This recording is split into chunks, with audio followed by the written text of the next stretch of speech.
You're listening to the Energy is Love podcast. Before you on this old bad boy. No. It's the new one. It is the new chair. Why and is it's it squeaky squeaky? AF. Maybe it's because it Oh, what were you going to say? needs to be just What? given a little more attention. I wasn't going to say it that way, but I chose to. You went there. I did. Well, Well, that plays right into our topic. does it? Yeah, perception. How does that play into her? Because how does it My play into perception her? Is that what you said? I said, how does that play into perception? I think that's what I said. I That's don't what I think was so. thinking. Well, we have evidence. It's video recorded, so. That can be doctored. Are you Can't going to trust video anymore. You're the one that does it. Are you going to doctor it? Maybe I use AI. These aren't even our real faces, right? What's your code word? So this episode, we're going to be getting into perceptions and how they kind of shape your reality, because it's a topic that has been sticking with me for a long time, truthfully. And it seems like it's a thing that I continually look at and process, and I get deeper and deeper and deeper kind of down the rabbit hole of understanding how my programming, my perception, literally like the thoughts that I have influence and create the world that I exist in, right? So it's something that we're aware of. It's something that there's plenty of memes and quotes and books about it. And I think that it's also one of those things that just kind of gets forgotten about, where we don't really look at it in a practical sense. So that's kind of my thought process over the course of this episode, is we can pick it apart a little bit more and look at what it really means, right? Where your thoughts shape your reality, your perception shapes the world around you. What do you think right off the bat? Right off the bat? Yeah. Right off the bat, I'm like, yes. Perception shapes the world around you. Isn't it something that you've heard a ton, right? It is. It is. And it's something that I didn't always have a strong connection with. It was something that I was like, yeah, perception doesn't change reality though. So you may perceive it different, but the reality is. So if something is like really, really crappy, you can't I thought it was like a gaslighting way. You can't gaslight yourself away from it. Or even it is used for that. You try and change other people's perceptions on ways that it favors their perception of you or the circumstances. You're like, that's not actually what happened. This is what happened. But the truth is, that might be your perception. Right. That might be there. So I was very hesitant to it because there's so much intentional manipulation that happens around it. And I was like, it doesn't matter. You can happy think your way through it. It doesn't change the reality of the situation.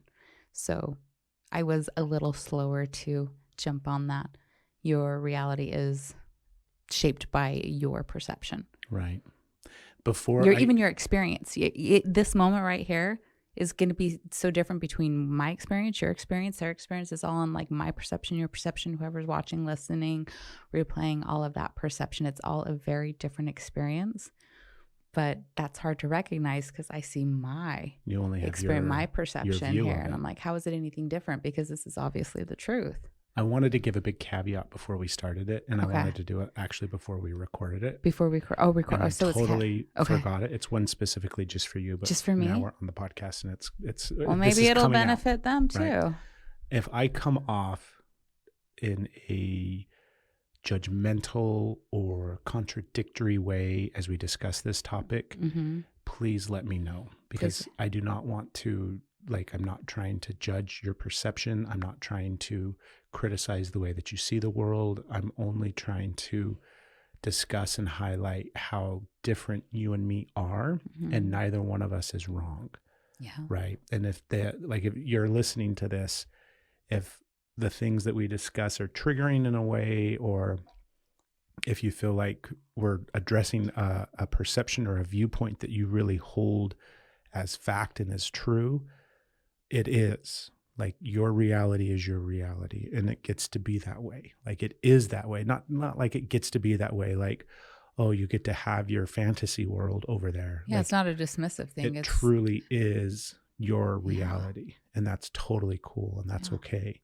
and my reality is mine and yours is yours. And so again, Yeah. like, let me know if I come off a little harsh, because I definitely don't want to. I want to reel Yeah. that back.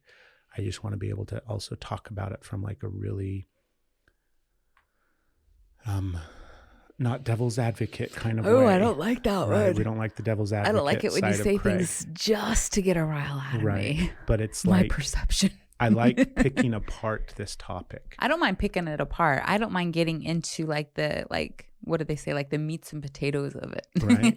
I don't mind getting into the gears. Into the weeds with But it. yeah, and that, I don't mind getting into the weeds either. But I mind when it feels like it's only to trip me up, make me feel bad, make me feel like it's just those like egg, like that, that I'm like, I don't want to participate in that conversation. Right. Also, I get really defensive in the meanwhile, so I'm looking for it, which means if I'm looking for it, what am I going to find? What are you going to find? What are you going to see? Right? Right. My perception. Exactly. What I'm looking for. So to place a big umbrella over the top of this conversation that we're embarking on, just to kind of clarify it and solidify it down a little bit more, we come from this place, we have this understanding, like our perspective, our shared perspective. Sometimes they are shared perspectives.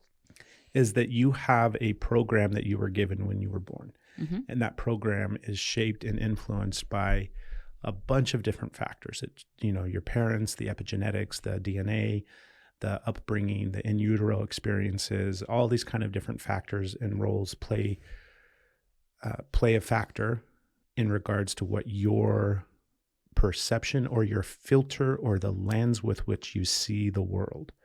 And that lens or that filter is what we're going to be talking about. And the lens is shaped and influenced by the internal thought processes, that you have about yourself and like not only your perception of yourself, but also yourself in relation to the world around you. Mm-hmm.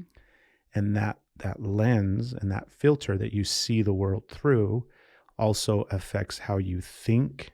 It kind of affects, it's not just a visual filter, like the idea that it's the glasses that you see the world through. Mm-hmm. It's also like the earbuds that you take information in, because it affects how you hear things. It mm-hmm. affects how you see things. It affects how you feel things emotionally.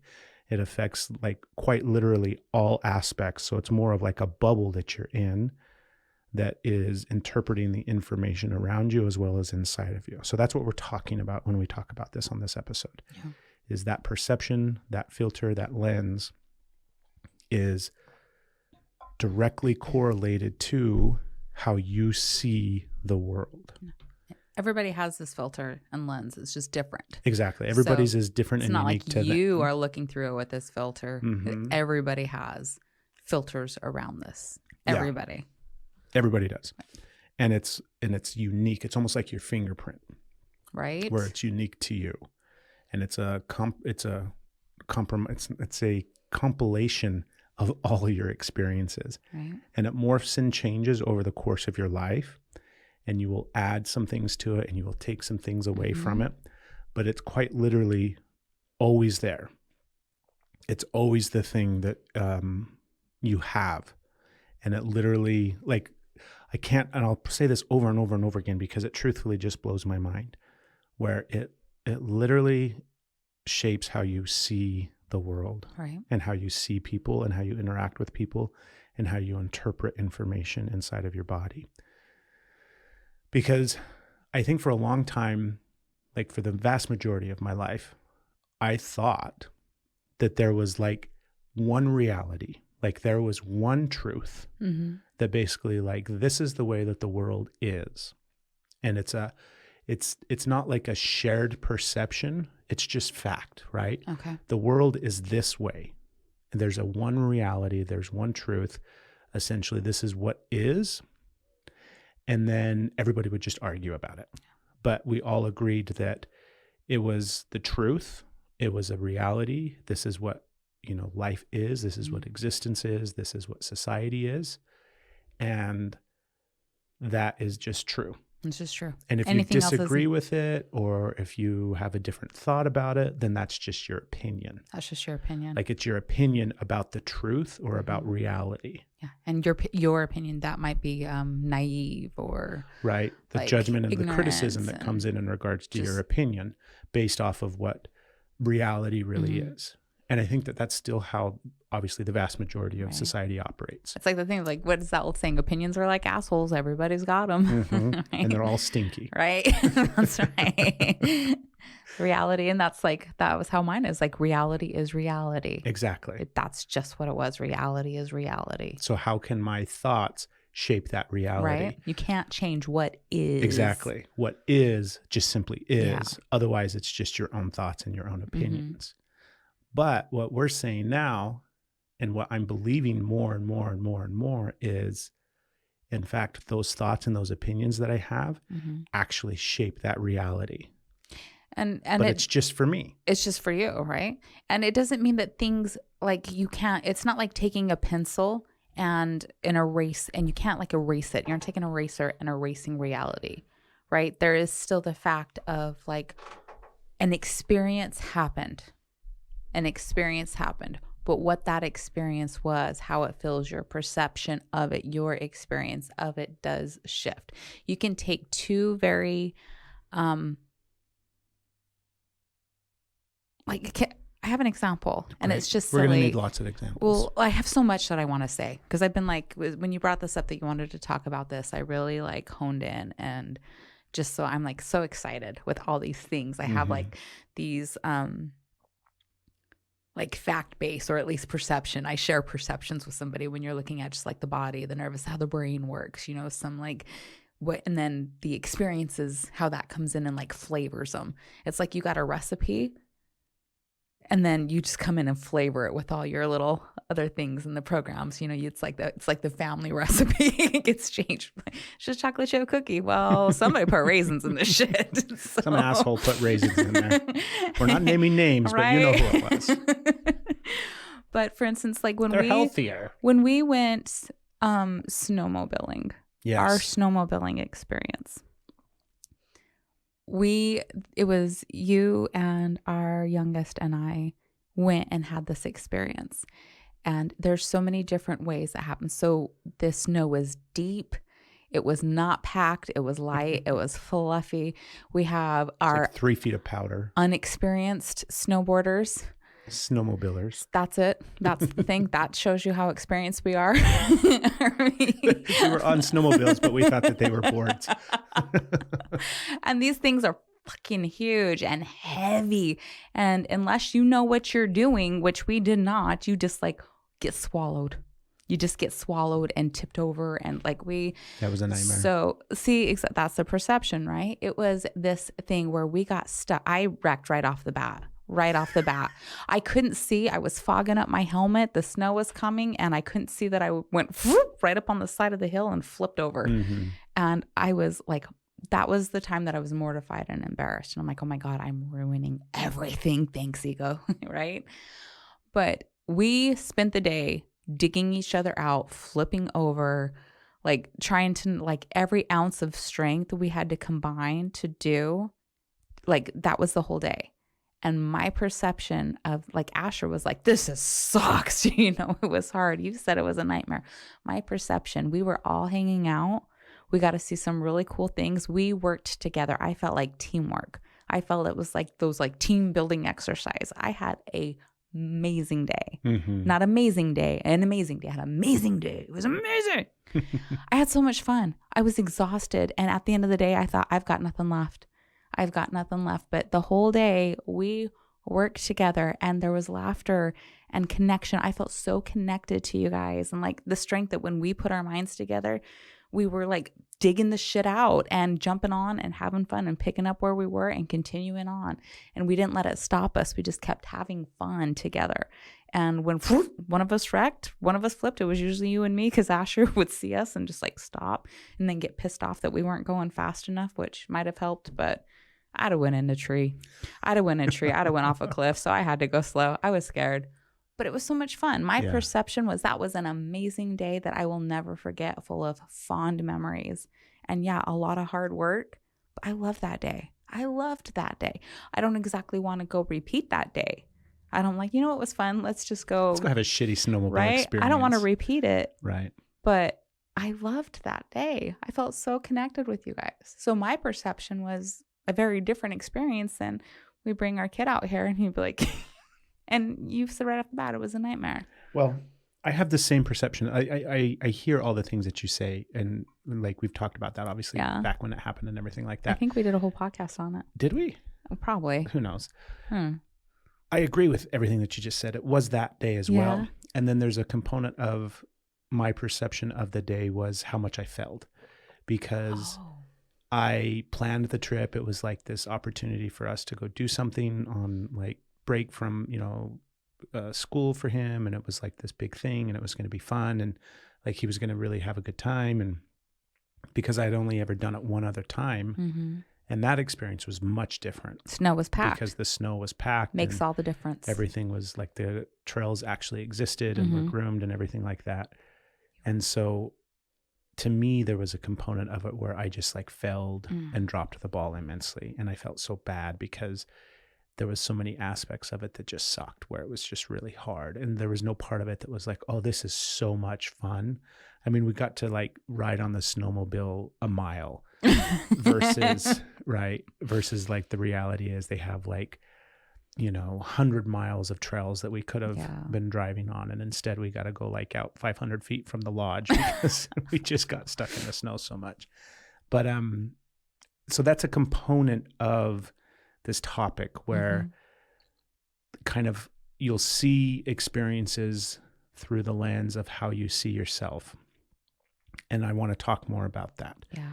And there's also another component where like quite literally we will see things differently. And it's not just our perception of that one reality. We will see literal things that the other person does not see. Yeah. Oh, I definitely want to talk about that. I have Right? so much to say on that too. Like that is trippy. Right? Where we will be looking at the same thing and you will see something that I literally cannot see through my lens and vice versa. Like that, when I started to realize that, where there were things, and I'm trying to think of examples that we could give, and I can't think of any right now, but it's like, it happens on the regular. Yeah. Do you have an example? Well, it's still the snowboarding thing. The snowmobiling thing? God damn it. That thing. We've never been snowboarding, but it probably would have been an equally catastrophic event. I don't know. Anyways. Catastrophic. Catastrophic. Oh, man. So your view on your, like how you felt, like how you saw it, how you felt, and you're talking about these things. I have a perception like of the things that I saw that was like why this day was so good. Because we were trying to piece together, a couple of pairs of Levi's and sweats. We might have died. We might have froze to death, right? And these boots, we were trying to piece together our winter wear for this. Yeah. But when we got there, you were looking at these like super, like the best snow suits ever in the world that apparently you could like hike in Antarctica with and be fine.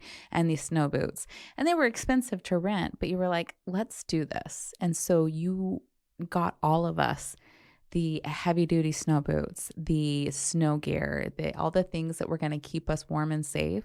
And so when we went out and did that too, because it was a fucking cold day and we had the wind blowing, which was creating blind spots, and wherever we did go, the trail was gone. So how do we get back? But you put us like, I saw like you took the time and like made sure we were safe and gave us that really warm equipment. And then you never got mad.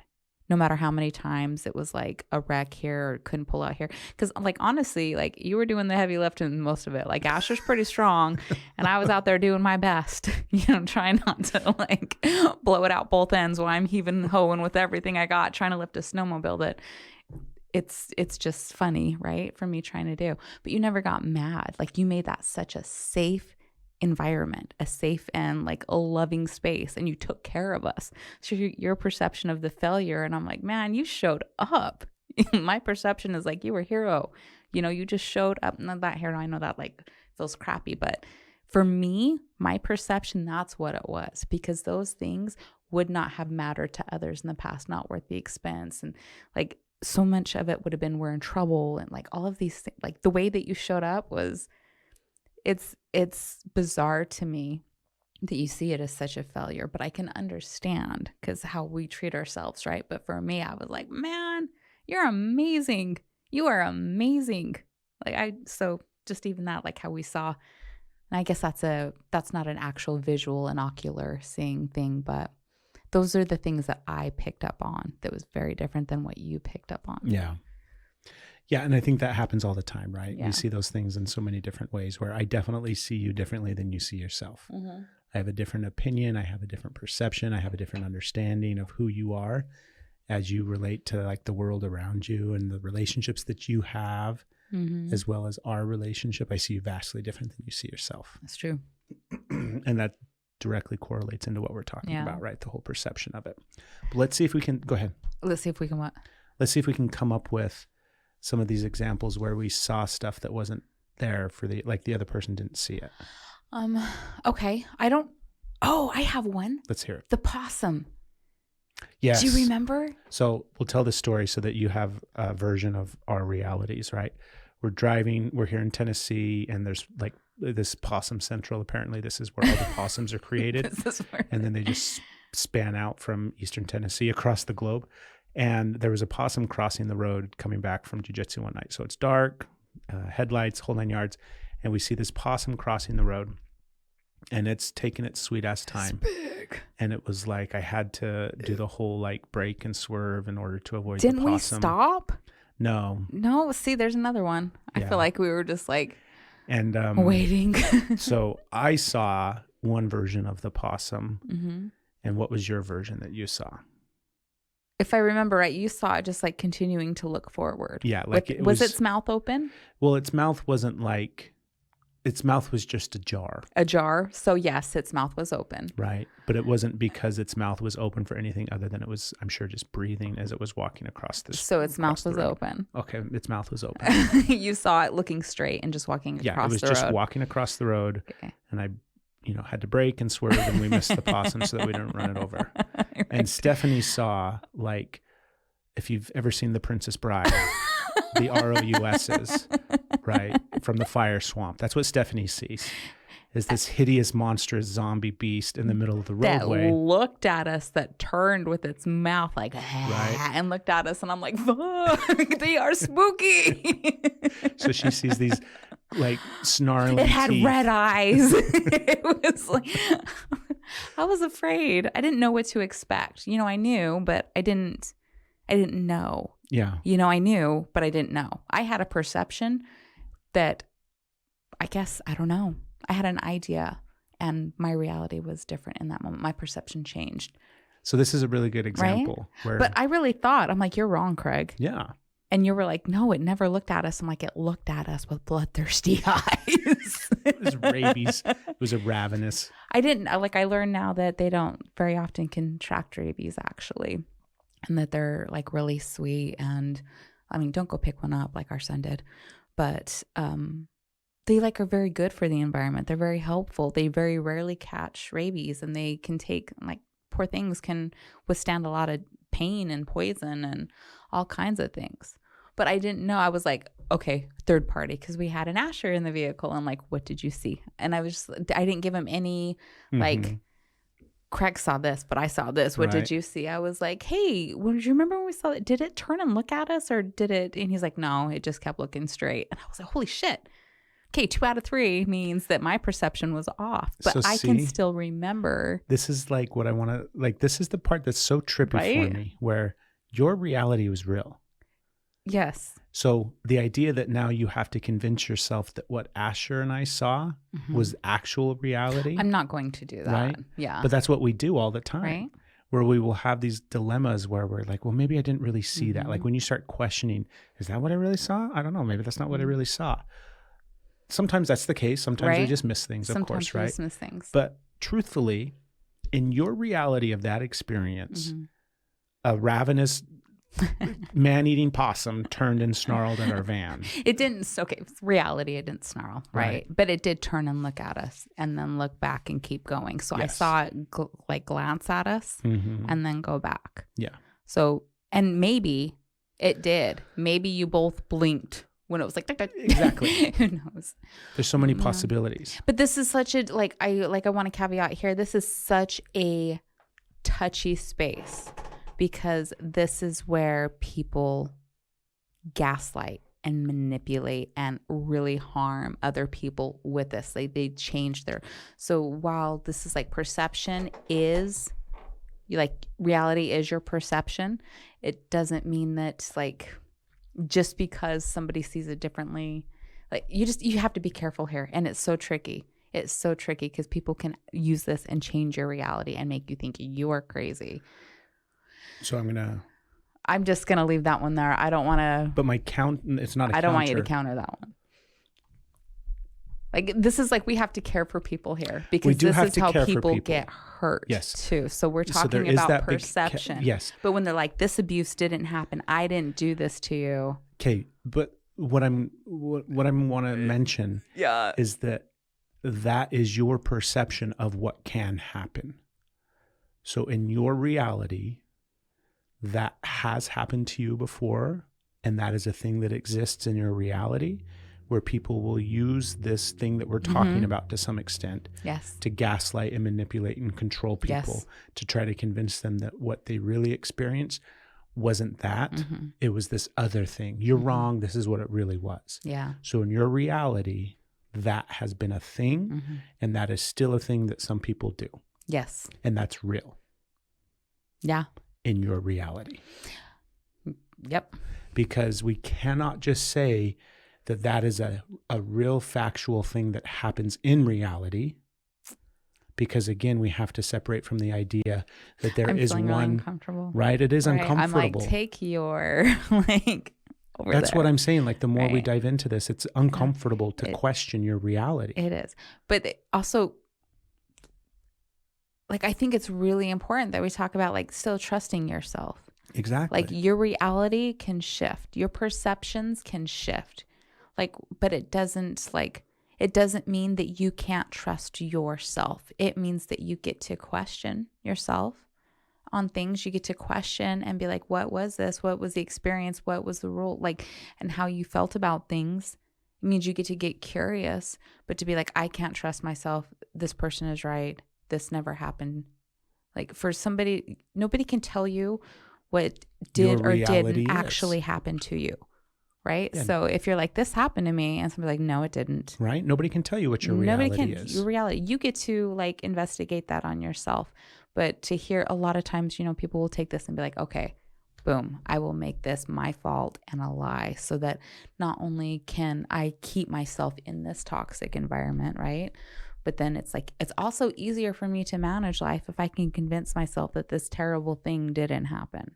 Yeah. So it's why like this is a cool thing that we get to look at, and like how we go through the store, and we're going to get into that. But there is a very sensitive area here where we have to really caretake ourselves and each other in this. And that's my reality. And so that's what I'm going to choose, to be like, what your reality of your experience, nobody gets to come in and tell you otherwise. If it shifts for you or however that works, but like, I'm just going to validate everybody's experience. And to the best, that I can, to the best that I can. And then continue on with this cool perception conversation. Yeah. And again, like, I'm not saying that you're wrong in your perception of your reality. I agree with you that happens. I've done that a lot. Yeah. Where I would tell you, that's not what's happening, or that's not why I did this, or that's not really what you're feeling. What you're feeling is actually this other thing, right? Yeah. And I've had to learn over the time and really look at why I was saying those things, because for a long time I was coming from the perspective, right, my version of reality at the time, that was me helping, right? Where I knew the truth of it, or I felt that I didn't have this verbiage and language going on in my head at the time, but the thought was, oh, the reality is this. So I'm going to explain it to you so that you understand what the reality is. Okay. And so in some ways, I was trying to be helpful. Mm-hmm. Now, I see it much differently now, right? It's been something that I've really had to work on over the years and recognize where, first off, that's not helpful. It's not helpful at all. And it's borderline abusive at times, and it's manipulative, and it's not any way that I wanted to actually be. Yeah. But again, it was coming from a program and from a perception and from a behavior and action, reaction, reality thing that I was given. So I was just simply operating off of that as kind of how you do things. Right. And so now, and we've done it with the kids, right? Over the course of our, I can think of so many times. This has actually been coming up in my space lately where I've realized how what I thought I was being with the kids was very loving and helpful and making something really scary safe for them and better for them. Like being in an abusive situation and being like, oh, they're not like, even like, they're not mad at you, they're mad at me. Or, oh no, he wasn't mad at you, or this wasn't that, like trying to change the reality, knowing damn well that's what it was. But I thought, right? I honestly thought in my brain from my programs that if I could get them to believe that, like, oh, this wasn't, then they would be less scared. Then it would be like healthier for them because they wouldn't have this memory. They're like, oh, it was actually this thing that wasn't this scary. And so they would be better off. And instead, I'm gaslighting them and I'm invalidating their reality. I'm causing so much more trauma. I'm adding trauma on top of the trauma instead of just being like, yes, like I didn't know how to validate them. I didn't know how. I'm like, no, we get in here. We're perception weavers. This is what I was taught. This is what I'm doing. And like all of that love was so harmful and painful. And not only that, but it also taught them to not trust themselves because now their reality has been invalidated. So you can see where I was coming from. Oh, I can totally see it. And it sucks. Like, I can totally see it. Like, there's so many ways of like even trying to convince kids that holiday people are real, and I'm just trying, just in case somebody's listening, I don't want to be the one to change that reality, right? Like they get to choose what they want for their kids. Yeah. But like, even that, they're like, they're not real. I'm like, oh yes, they are. And then like the threats, like, well, if you don't believe it, you're not going to get any presents. Right. Like, what the fuck? So many things. But in my mind, I'm like keeping magic alive and I want to keep giving them presents. Look at me being like loving and helpful. Yeah. Instead, I'm fucking them and up imagine if by playing with their realities consciously, not trying to be mean, but being so fucking mean. So you have that version of Stephanie back in time when that was taking place, she has a filter of reality that she's living in. And if we have future Stephanie how to make this better, come to that time period, right? So now we're traveling as the Terminator does, trying to save Sarah Connor, right? So if Terminator Steph comes to that reality and says, hey, you're doing this wrong. What you're doing is actually creating more damage. You need to do it this other way. First off, after you got over the fact that like a future version of you traveled through time, right? You'll get over that and then you'll be like, whatever, you don't know what you're talking about. What I'm doing is actually loving. What you're talking about is abusive. Right. What you're talking about is going to hurt my kids. Yeah. Why would you validate that? That's just going to scare them more because we can't even get them out of this situation. So why are you going to make it even more? Be like, yep, he might kill us at any moment. It's cool. Good night. Hope we see each other in the morning. Yeah. Why would I say that? Like even that, I might start crying here. But like I didn't know how to do it differently. And I didn't, even if I had the ability to do it, I didn't know what to do about it. There were so many tools that I just didn't have that I have now. And there's so many tools that I'm going to see in the future that I'm like, fuck, I can't believe I was doing, I didn't have those. And just like that thing, one of the best like things that I've ever heard is even when you know better, because it's that you know better, do better, know better, do better. Sometimes you know better and you still can't do better yet, right? It's a practice, you get there. But it was like that thing of like, just because you have the tools doesn't mean you knew how to use them or had the ability to use them at that time. So you're like, I knew better. That's okay. And next time you get to try again, and just keep practicing. So again, just because I had the tools doesn't mean I knew how to use them. So seeing that is, I guess that's another reason why I'm so sensitive to this, because I can see all of the ways that my helpful self did the crappy things, trying to change perceptions and also wanting my perception to be different, doing it for myself, changing my perception, completely gaslighting myself and changing the way I saw it. And like, there's so many, like, you can unveil things, you can take layers off, and you can also add layers. So there's different ways of where you're still changing your reality based on your perception. Are you unveiling or are you reveiling? And I was a reveiler. I was like, oh, how many more filters can I lay on this thing? Yeah. You know, it's interesting. It's like, and I wonder, is there ever a part that doesn't have a filter? And not in our human bodies, right? I don't think so. I think that like Maybe. this overarching thing that we're talking about, this perception thing, these filters, this lens that you see the world, I think it is part of this experience. Yeah. Meaning the human experience that we're having, where we get to process what those filters are and pick and choose them consciously rather than subconsciously have them at play. So like, that's what I'm like, eventually this conversation gets us to this point where you get to consciously pick and choose the filters that you're now using. Yeah. Where I'm choosing, because that's like the adage of like, your thoughts shape your reality. Like if you want to, you know, think happy, be happy. Like you have to, like if you want a better life, you have to think about like all of those kind of like manifestation, creation, all these things that gets thrown around. And I think oftentimes they're very legitimate and real, but we don't have a contextual understanding of what that actually means. And so it's just like, oh yeah, that's a thing, but I don't know what to do about it. Or the ability to access it. So then it's just a shame tactic. Yeah.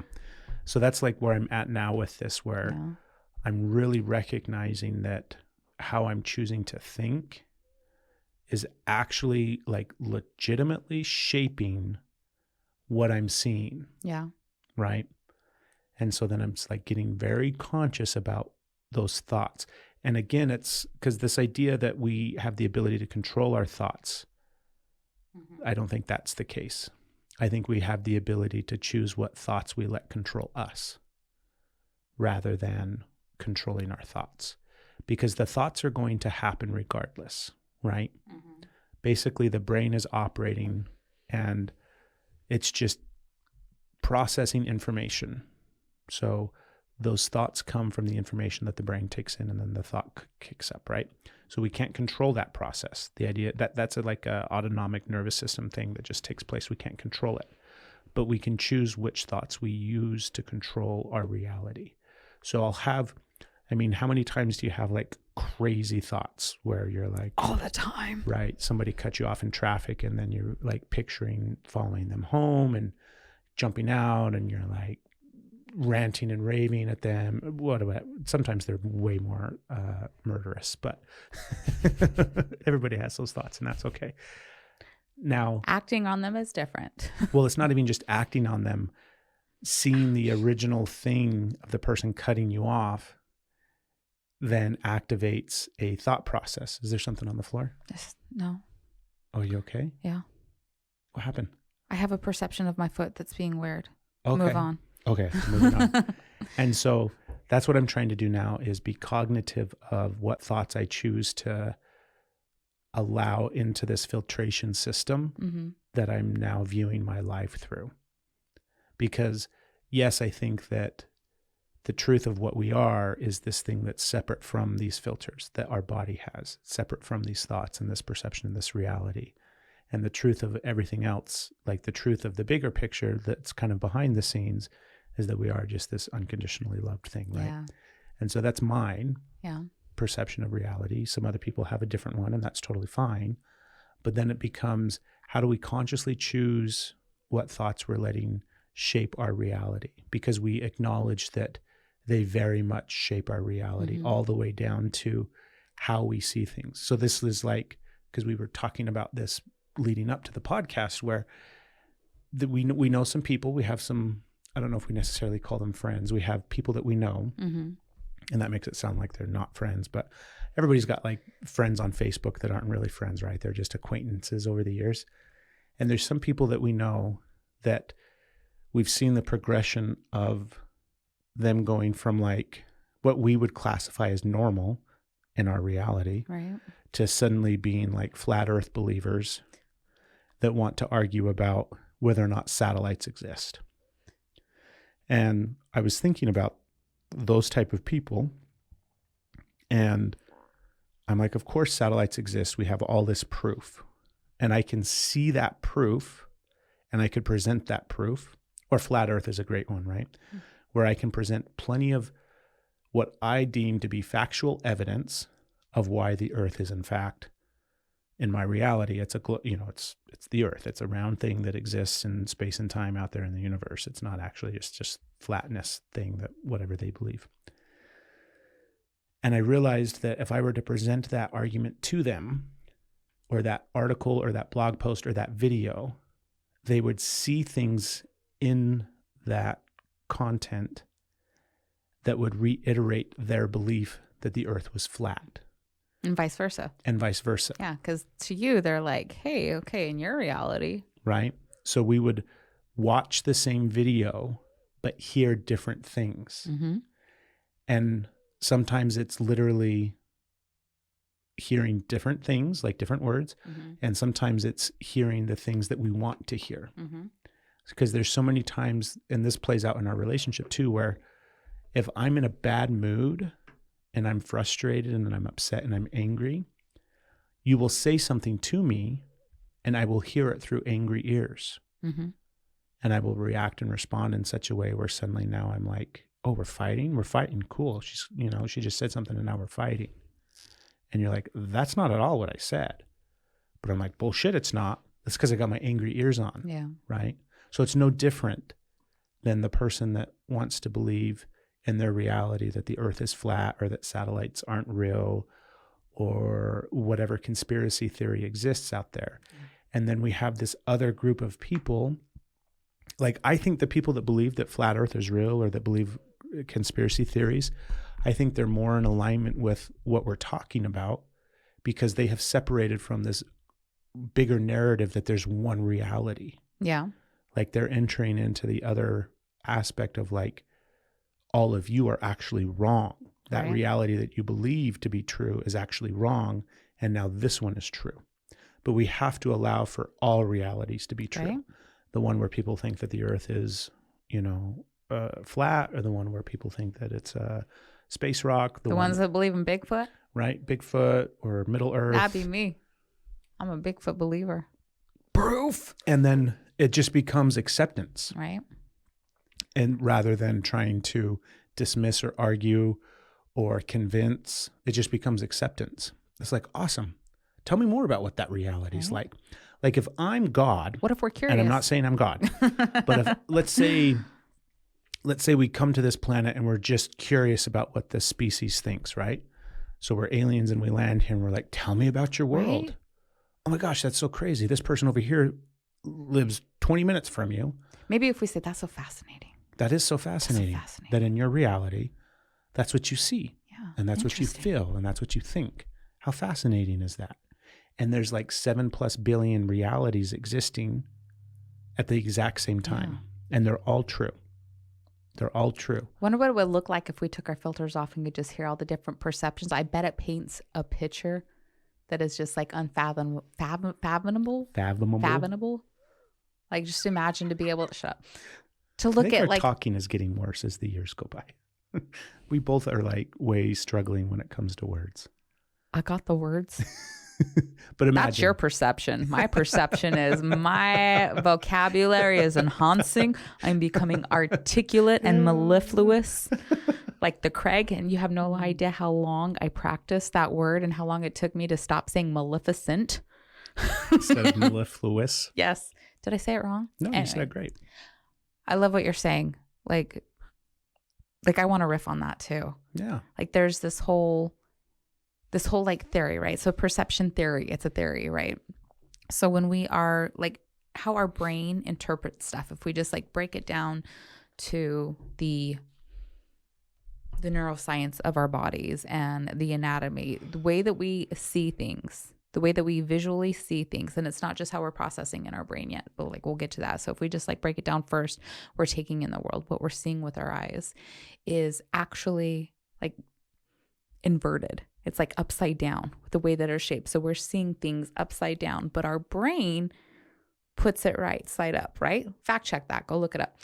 So our brain flips it for us. So our brain is already processing and making sense of what's happening. And it's like this CPU that's going in there and taking things. If you have images that are not in a shadow and in a shadow, your brain can change the color of them based off of like how it's perception. So your brain is always working and calculating what you're seeing.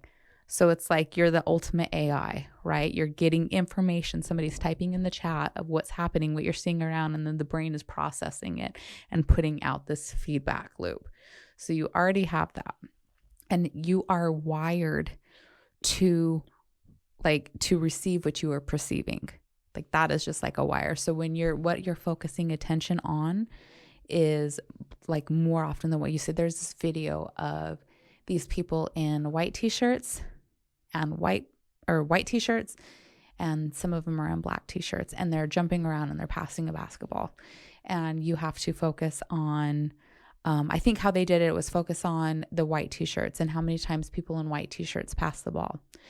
And so you're watching them and you're counting and you're focused. You're like, I'm going to get it right, because there's a bunch of people. So you have to really pay attention. You're honing in, you're looking for your facts, your truth. So even if that's a confirmation biasm, you're proving that the earth is flat or the earth is round, whatever you're looking at, you're focused in and you're counting that, and you are dismissing anything that does not validate that.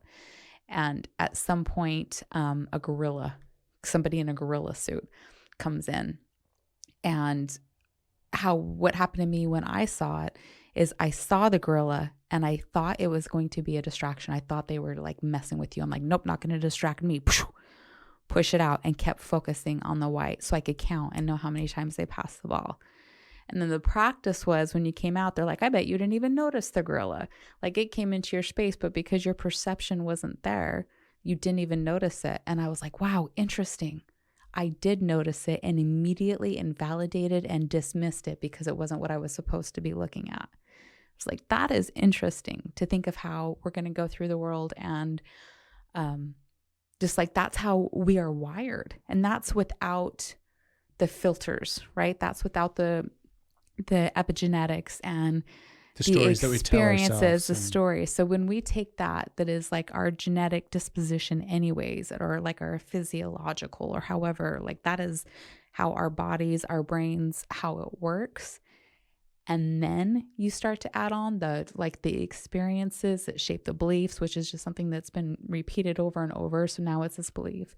It's like a practice thought, or you start to put on traumas over it. So all of these filters. Yeah, don't even like take into consideration when you're activated. Right. Right. The fight, flight, freeze, or fawn. Yeah.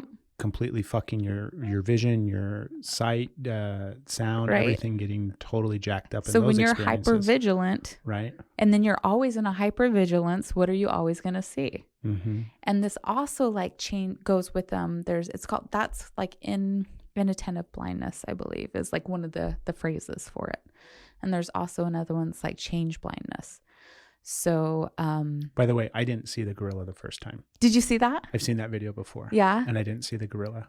The second time I go back, I'm like, motherfucker. Right. They got that gorilla. It was just in there. It was bouncing. Mm-hmm. And I was just like, not important. Not even, you can't distract me with facts. I'm focused on the white t-shirts.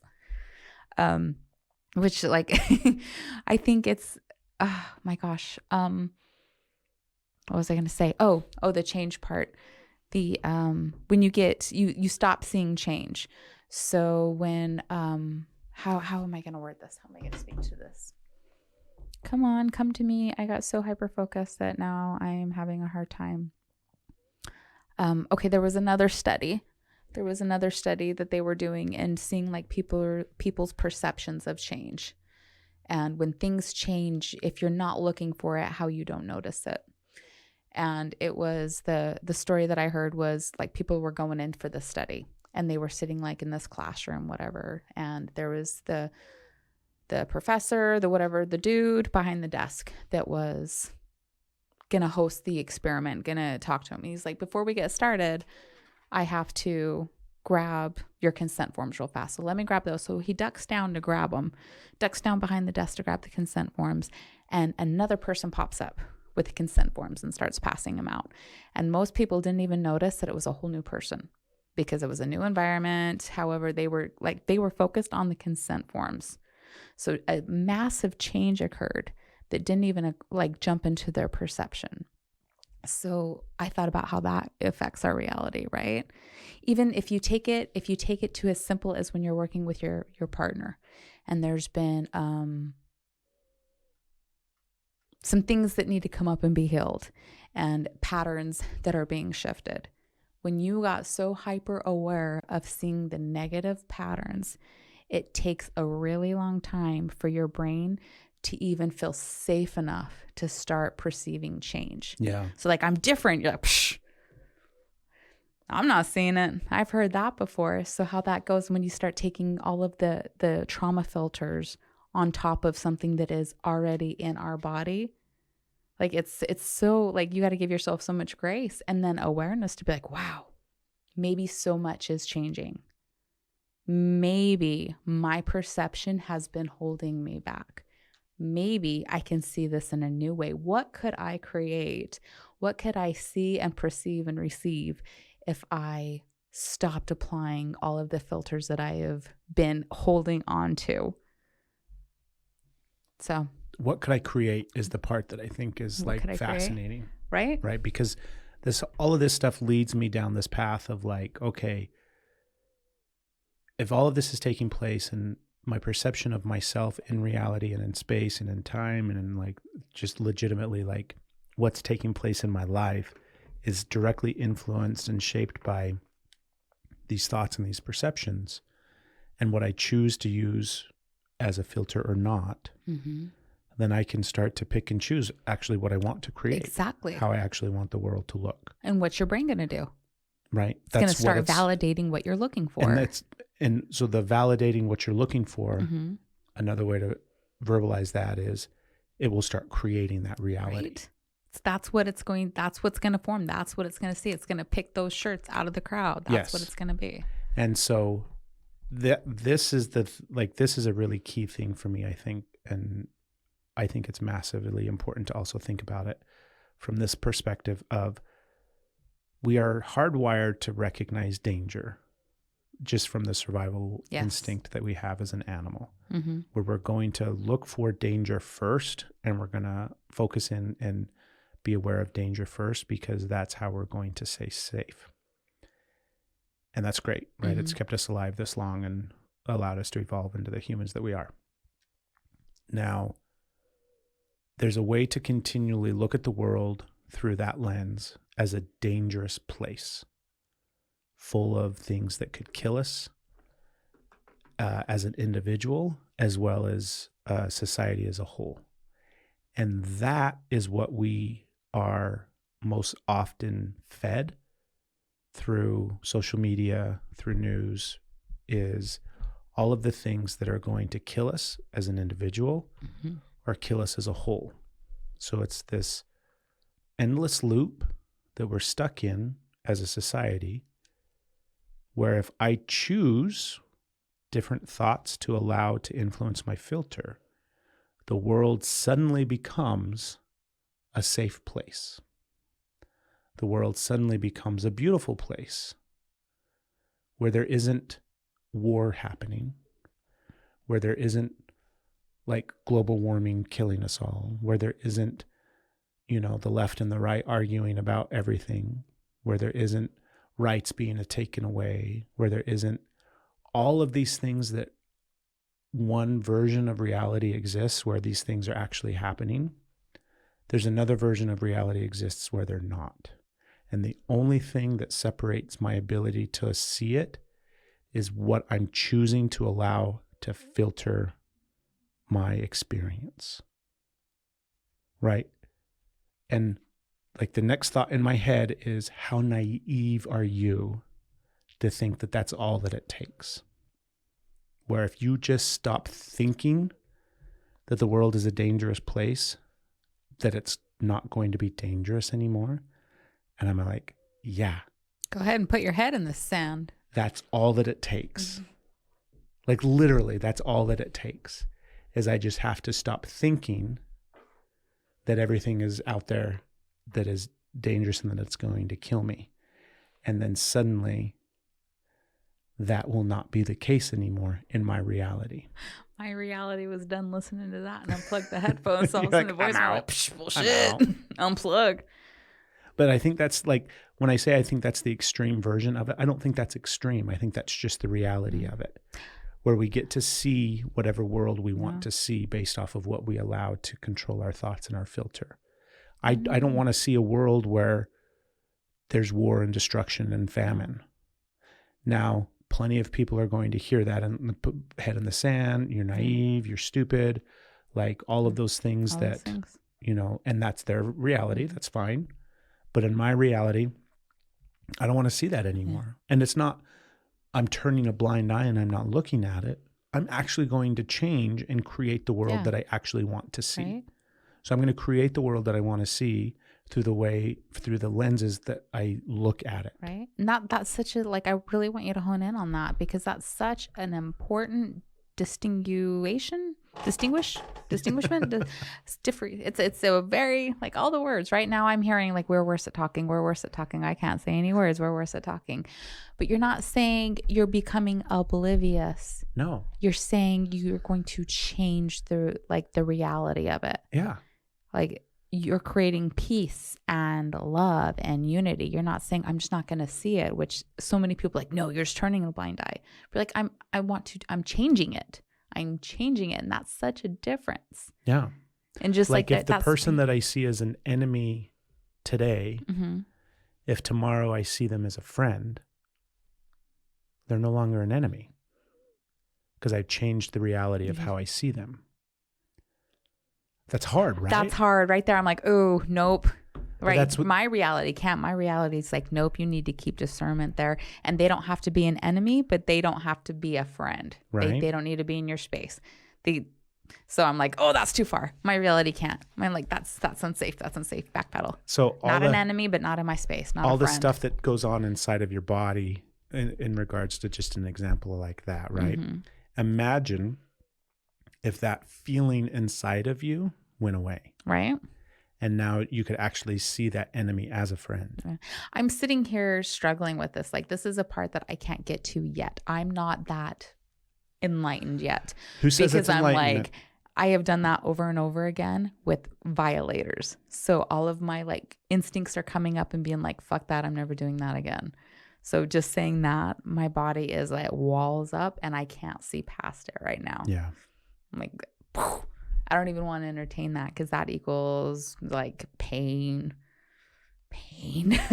So my reality isn't there. I'm not saying it's not like, how could I imagine? I can't. Like, I'm not there yet. But you can imagine, I mean, it's easy to, in everything that we've been talking about and discussing, like, it makes sense to you that if you want to change the world, you just change the way that you see the world. And then suddenly that world changes in your reality. And sometimes that's also being like, well, you have to change your environment, right? But what keeps you stuck is your perception to think you cannot change your environment. You can't. So like, being in a space of, from my understanding, right? From being in an abusive place where you cannot, it's not saying, oh, you're changing the perception, like, oh, the abuse isn't happening, and then the person is suddenly going to stop. It's what is keeping you there. What is the perceptions that you have that is keeping you in that place, that you don't deserve better, that you can't get out, that there's no, like, all of the ways. So changing your perception on that allows you to change. Like, when your perception changes there, you can change your environment and things start to shift and move and get out of that. So what somebody may, or for me, just personally, what I'm experienced was in fact that, but the things that changed were my perception of not being able to get out, not having another way, not finding safety, and being able to change my environment. And then that happened. My beliefs started changing, and slowly my environment changed, which now my perception of the way I'm living life is not an abusive one. I don't have to be afraid for my children or myself. So my perception is now different because I changed my perception and changed my environment. It doesn't mean that I lied to myself and been like, oh, this isn't really happening. Yeah. That's just one aspect of it from what I can draw from at this point, from where I can go with that. Mm-hmm. It's fascinating. It is. And like we could continue to, dive down deeper and deeper and deeper into this. And hopefully it's given people something to think about. It's given you a different spark to. Did you raise your hand, babe? I did. There's only 2 of us here. I want to say something because I think we're ending the podcast. And I'm just like had such an awareness. Everything that my perception has been doing here has been hardcore. Everything has been like talking about abuse, talking about war, talking about gaslighting, and not like focusing on the facts of all the positive aspects. I'm like trying to change a negative environment, that's my filter. My perception is you changing a negative environment instead of being like, well, look at all the positive things that are happening in your space. Right. And look at the things of like, that you can like change the perspective of that isn't a dire situation. Because when your perception is you're only focusing on dire situations, you're missing all of the non-dire, you're missing all the ones that you can change. And it starts with these little shifts, these little like perceptions that work. Like maybe there are some blackberry bushes mixed in with the poison ivy bushes. Maybe it's not a border of poison ivy. It's these little tiny shifts that come in. You don't have to go right to in fact, if you do go right to the core, it's kind of impossible. Maybe. Well, that what you just explained or what you just talked about was that thing of there's literally another thing that's existing in your reality that you can now see. That I can now see. Where you couldn't see it before because you were so tunnel visioned on seeing danger. Where everything was coming through the lens of danger and safety and trauma, and I have to protect myself and my loved ones. Right. And so, everybody listening to this, I want to make sure that they're protecting themselves while they're going through the perception explorations. Exactly, where it's like this is the overarching lens that I see the world through. And it's like that is great. There's nothing wrong with that. That's kept you safe all this time, but it has limited the vision that you actually have to see what maybe a new reality could be, or even what the reality is that of where you're actually at, what life actually looks like. And the thing is that has shifted. That has shifted so much. But whenever we start to touch on these things, those lenses, it's like Iron Man's mask just they just covered. My lenses are on. Yeah. Out of nowhere. I don't even see it happening. And then I'm like, look out, there's danger. Danger everywhere. And I'm like, baby, that might just be not that dangerous. Right? There's, and you're like, no, it's danger. I think it's just a possum crossing the road. It was going to kill us. Looked at us. Maybe the possum did look at us for help. Maybe the possum was thanking us and being like, thank you for breaking and not hitting me. Because so many people would have just ran me over. So its open mouth that was snarling was really just a smile. Yeah, it was snarling, but it was open and it did seem ominous. Right. It did seem like, I don't know. I was surprised at the teeth. I was surprised that you could see their teeth. I don't know what I was expecting. I think I was expecting like these like flat, like, hi, friendly teeth. And instead they were like razor sharp. Well, they were just so big. Fucking werewolf. It was a werewolf zombie. I am not possum. the only one that was creeped out by that possum. So you keep it up, mister. I was creeped out by it. You're I didn't so like creeped it. out by possums. It wasn't like, oh, we've got a new friend. Right. Well, Asher did think that when he saw a baby possum, he was like, you are a cuddly waddly and I love you. So hopefully this has sparked a bunch of different ideas in your mind of ways that you are viewing the world around you. And if there's any key takeaways, it's like everybody's reality gets to be real for them. And I think that like, even if that's just the one thing that we could all agree upon, even though that'll never happen, because in our realities that we like, everybody's reality is nobody can ever agree on anything. That's fine, right? You don't have to agree that everybody can agree to this, but just yourself, if you can hold the capacity for your reality to be true for you and everybody else's reality to be true for them. And there is no longer like, the more we can just separate from the idea that I have to convince you that my reality is the one true reality, instead of just being like, oh my gosh, that's amazing. I'd love to hear more about your reality. Like we all have different versions of this world that we're living. Mm-hmm. And I want to learn about yours. I might like your world better, and I want to grab a hold of it and be like, cool, I'm going to make that sounds like a Right. better reality than the one that I'm in. Let's go join that one. Right? That's what happens all the time subconsciously, where we're Right. like, oh, this person's selling us this version of reality that I like I better like than that mine. one. I'm gonna help build that one into my space. And then just the same as the other one, she'd be like, okay, that reality I do not like. So I'm not going to put my energy there. Yes. I'm gonna put my energy over here. And you get to create Right. all of that. You literally get to design and create whatever you want your life to be Mm-hmm. by the way that you think and view the world around you. Yes. And this is where it starts, is just getting really curious and being okay to be uncomfortable Mm-hmm. with your thoughts and your ideas. And if there's one thing that I would also add, and What would this you is add? like, this would be another thing that we could riff on forever, but take away the idea that anything is certain. There isn't a Right. certainty. There isn't a fact. There isn't a, this is 100% always the case. Mm-hmm. If you could just like allow that to be in question, where your beliefs, your ideas, your thoughts, like we think without a doubt, 100% that tomorrow the sun is going to come up. Not all of us. Some of us are pessimistic and like it can go out at any minute. But that's the reality, Right. at least where I live in my Right. head, that it's not guaranteed that it's going to come up tomorrow. Yeah, it's not guaranteed. Right. But don't be like, oh my God, the sun's not gonna come up. So I just get curious Nothing is at certain. being uncomfortable with there isn't a definitive yes to anything. Even if it's happened and been proven 100% of the time, it doesn't mean that it will continue to be that. Yeah. So this was a fun conversation. Yeah. And I want to talk about it more, but I have to go to the bathroom. Okay. In my reality, I have to pee. Yeah. So we're going to wrap the episode up. But before we do that, we got to answer this week's question. Okay. Are you ready, babe? I'm ready. So this is the part of the podcast episode where we answer your questions. Oh, that's such a good intro song.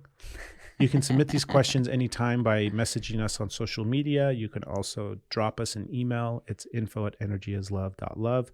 And we love getting questions and answering your questions. And pretty much anything is on the table, right? That doesn't, you can send us any question. Doesn't mean we'll say it. We're not going to necessarily answer your question, but you can send us any question Yeah. that you want. So And we might. yeah, we're very open to discussing anything. Right. So this question this week, oh my goodness.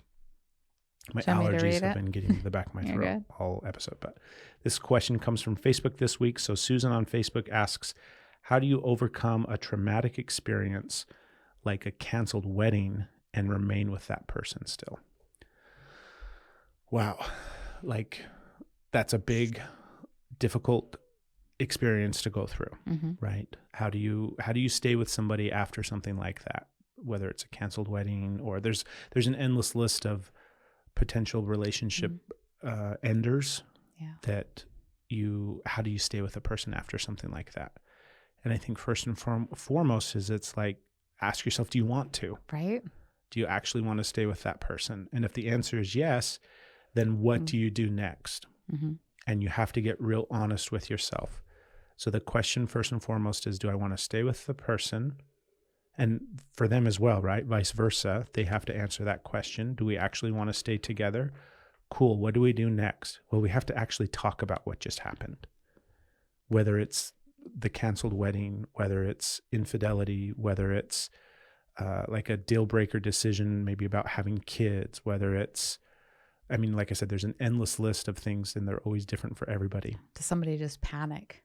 Right. And then like, no, I do want this. Was it a moment of clarity that they had for themselves? And then coming back to it and being like, no, I'm here. This is what I want. When these things happen, these are the things that oftentimes we won't talk about. So we'll sweep them under the rug. We'll pretend like they're not there. These are the things that are kind of like the shadow of your relationship that can get created and cultivated over the course of your relationship. And they will slowly over time poison and destroy your relationship. Mm-hmm. So the way to avoid that is actually talking about them. Mm-hmm. Hey, we have to create some time to sit down in these really uncomfortable conversations and have a conversation about what happened What happened? And the whole idea, like this is the biggest key, I think, when it comes to discussing these things, because we do this all the time and we're like constantly in the process of like couple shadow work, even just in the relationship that we have together, where you have to acknowledge that something happened and we're going to talk about it. And sometimes it's very much, let's come up with a solution, but that's a rarity. The majority of the time it's, I need to express what happened for me. I need to express my feelings. I need to express basically what it was like for me to go through that experience and everything that happened to me in my body and my emotions and sometimes physically, all these kind of different things. I need to express all of those things, and I need to be heard, and I need to be seen, and I need to be validated. And that is the fix. That is the solution to healing and allowing you to then move forward from an experience like that. So both people have to be able to sit with one another and hear and listen and validate that experience. And that alone is really, really hard to do, because you're going to become defensive.